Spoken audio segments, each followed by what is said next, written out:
Taylor Swift's Sexuality. Hello, I'm H.G. Tudor.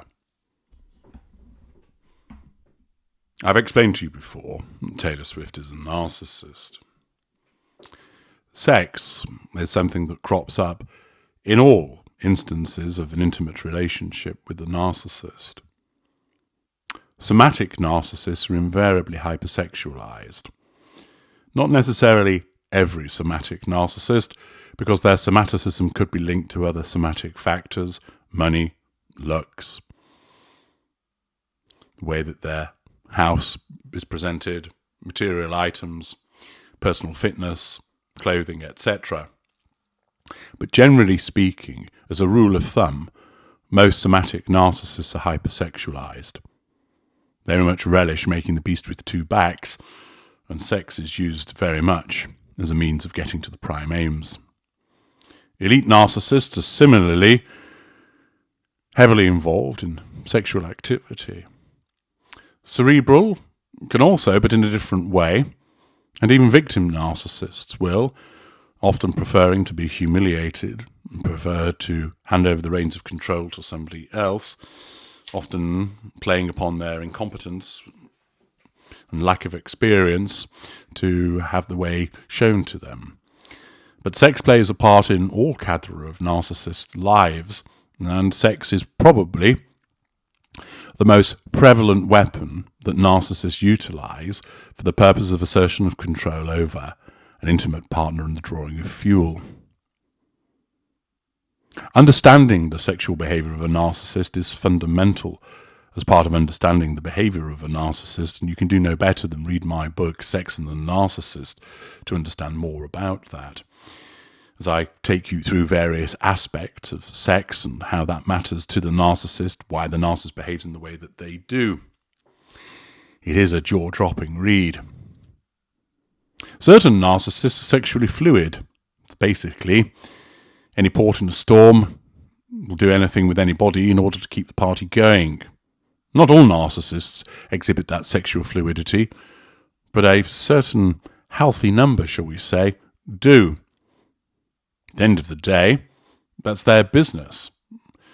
But the fact is that an individual may well hold themselves out as being heterosexual, but engages in homosexual activity behind the back of their partner, which is ultimately uncovered and can often be distressing to that individual, first of all because they've cheated, but also because it exhibits a side to them that they were unaware of.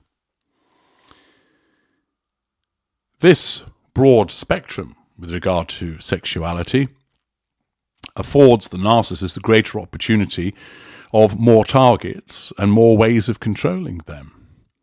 And it's not uncommon to find out with certain narcissists that they are often bisexual. In some instances, the narcissist may well be homosexual, but hides it for reasons of facade management, something that I explain further in Sex and the Narcissist. Certain narcissists don't give a jot as to what people think with regard to their sexual behavior. They put it all out there. They don't operate a facade. They don't care what people think about the fact that they're promiscuous or that they bat for both sides.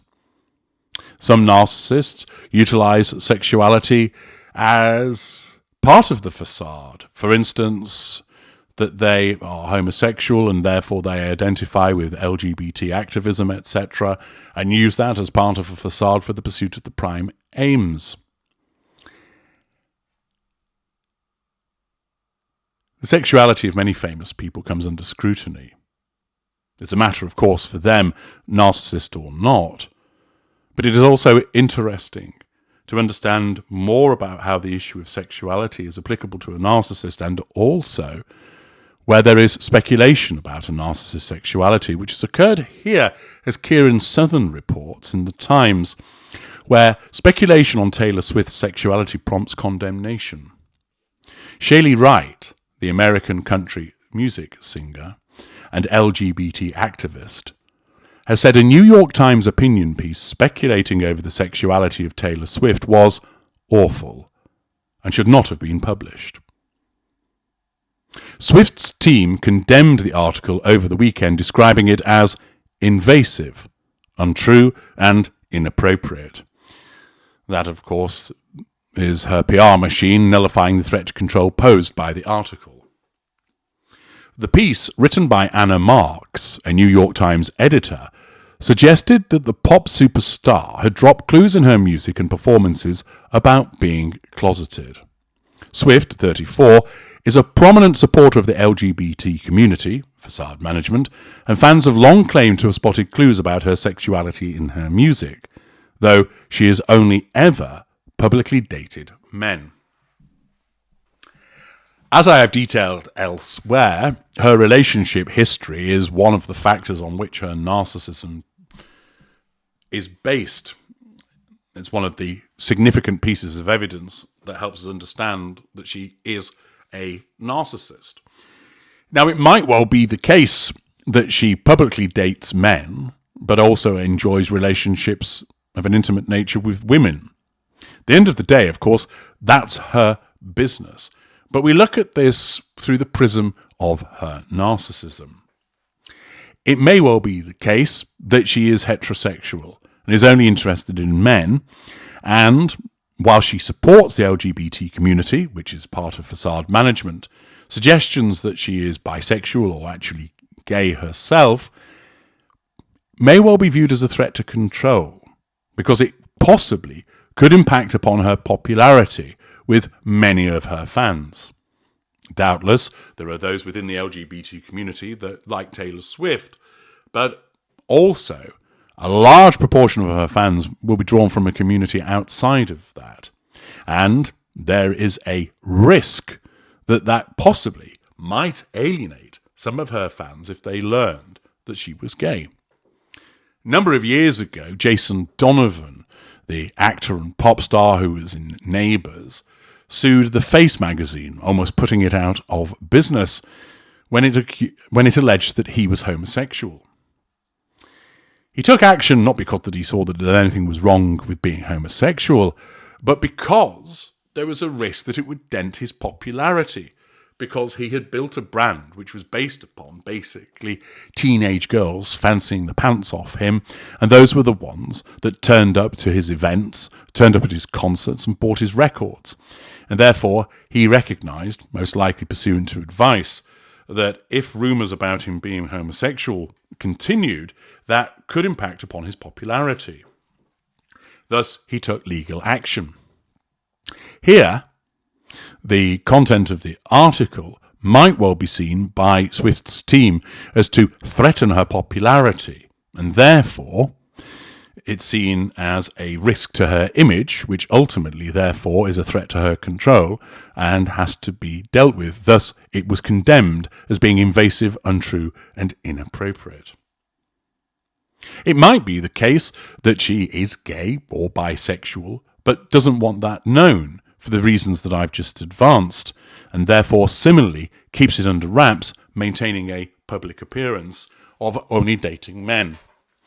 Whether she is truly heterosexual or whether she is not, ultimately, that isn't the point. What is the point is the fact that such accusations are viewed as a threat to control with regard to her image and therefore have to be dealt with. Shaylee Wright, who rose to fame in the 1990s, was also mentioned in the New York Times article, and Marks referenced the star contemplating ending her own life while struggling with living in the closet. Wright, 53, said the opinion piece should not have been published. She wrote on X, "Triggering for me to read, not because the writer mentioned my nearly ending my life, but seeing a public person's sexuality being discussed is upsetting." It appears Swift agrees that speculating over a public figure's sexuality should be off limits. A source close to the star told CNN, because of her massive success, in this moment there is a tailor-shaped hole in people's ethics. This article wouldn't have been allowed to be written about Shawn Mendes or any male artist whose sexuality has been questioned by fans. The source said, there seems to be no boundary some journalists will not cross when writing about Taylor, regardless of how invasive, untrue and inappropriate it is, all under the protective veil of an opinion piece. Swift appeared to address long-running speculation over her sexuality last year in a message attached to the re-release version of her album 1989. She said she had surrounded herself with female friends to end questions about her romantic life and her male partners, but they had not stopped. Marks wrote a 5,000-word piece that included details of supposed LGBT references in Swift's music and performances. She suggests that Swift, who is in a relationship with the NFL player Travis Kelce, drops hairpins, coded references designed to indicate that someone is gay. Marks wrote, "Sometimes Ms. Swift communicates through explicit sartorial choices, hair the colours of the bisexual pride flag, or a recurring motif of rainbow dresses. She frequently depicts herself as trapped in glass closets or, well, in regular closets." Marks claimed that Swift's dances on the era's tour could be seen as a tribute to the lesbian artist Loie Fuller, and that she had referenced The Ladder, an early lesbian publication in the United States. She said that while in isolation these hairpins could be meaningless or accidental, together they suggest to queer people that she is one of us. Although Swift has emerged as one of America's most prominent supporters of LGBT rights, she is denied being gay or bisexual. In a 2019 interview with Vogue, Swift said, "Rights are being stripped from basically everyone who isn't a straight white male. I didn't realise until recently that I could advocate for a community that I'm not part of." Swift has also described herself as a straight ally. Notice that she's seeking to be all things to all people as part of maintaining her appeal. It is unusual for a big publication such as the New York Times to publish a piece speculating over the sexuality of a public figure, and Swift's army of fans joined in criticism of the paper.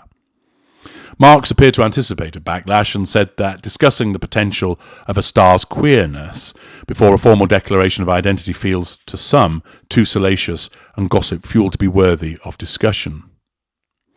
She said that she shared many of these reservations, but added, "Every time an artist signals queerness and that transmission falls on deaf ears, that signal dies. Recognizing the possibility of queerness while being conscious of the difference between possibility and certainty keeps that signal alive." Swift's romantic life has been followed with fevered interest for almost 2 decades. And the article lists her various relationships with Travis Kelce, Joe Alwyn, Tom Hiddleston, Calvin Harris, Harry Styles, Jake Gyllenhaal, etc. Now, what are the possibilities here? Well, it might be that Taylor Swift, as a greater narcissist, does have a broad range of sexual interests. She ostensibly maintains that she is heterosexual because she recognizes that is good for the purposes of her popularity, but also, as part of facade management, supports the LGBT community. Thus, she's all things to all people.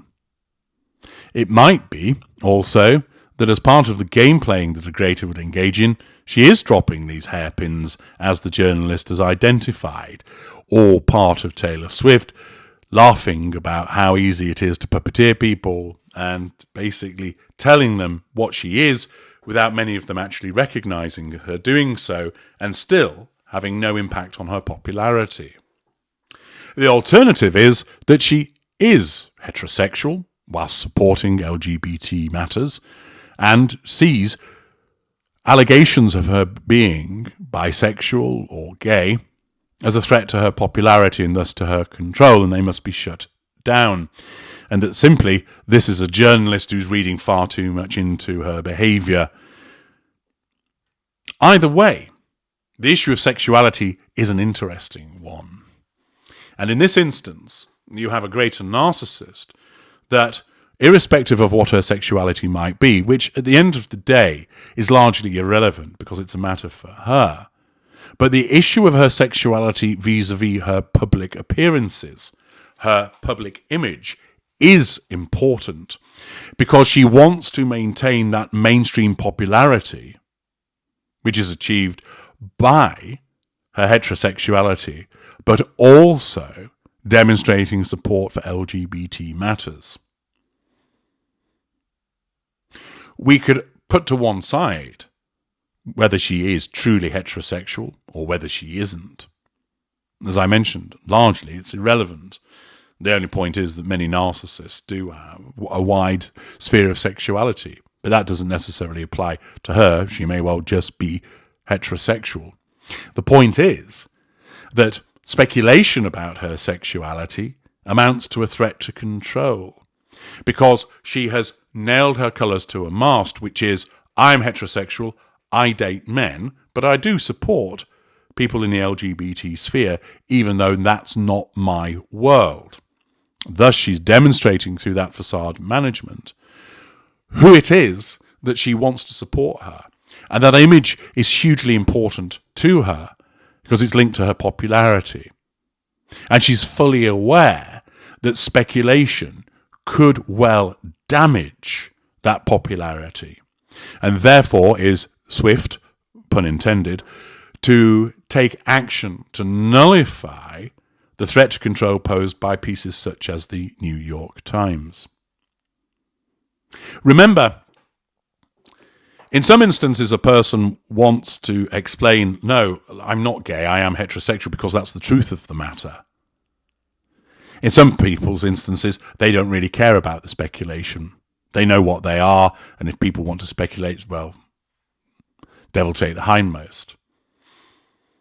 But for her, while she will find the speculation entertaining, and of course it's all fuel, what she is mindful of is her image.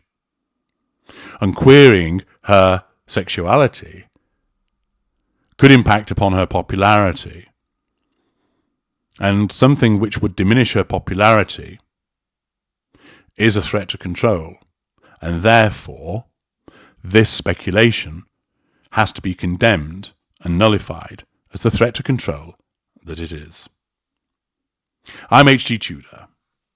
Thank you for listening.